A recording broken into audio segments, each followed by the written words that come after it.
Chapter 3, Mishnah 3.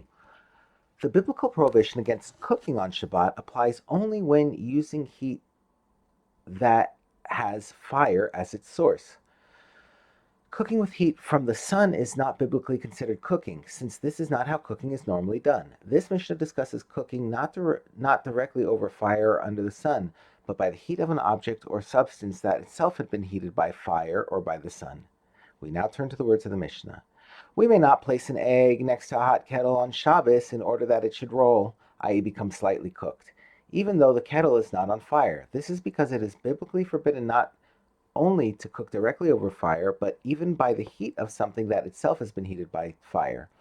And we may not break an egg open and fry it upon scarves that had been heated by the sun, although cooking with heat whose source is the sun, whether under the sun itself or with something heated by the sun, is biblically permitted. The rabbis prohibited cooking with something that had been heated by the sun. They were concerned that this might lead to cooking with something that had been heated by fire, which is included in the biblical malacha of cooking. The next Tana disagrees with the second ruling. But Rabbi Yossi permits cooking an egg on sun-heated scarves because, in his view, the rabbis did not prohibit cooking with something that had been heated by the sun. There are some cases in which even Rabbi Yossi agrees that one may not use something heated by the sun to heat food.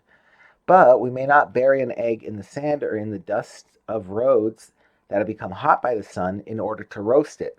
Rabbi Yossi agrees that this is forbidden, because if one is allowed to cover an egg in hot sand or dust on Shabbos, he might come to cover it in hot ash, which is biblically prohibited.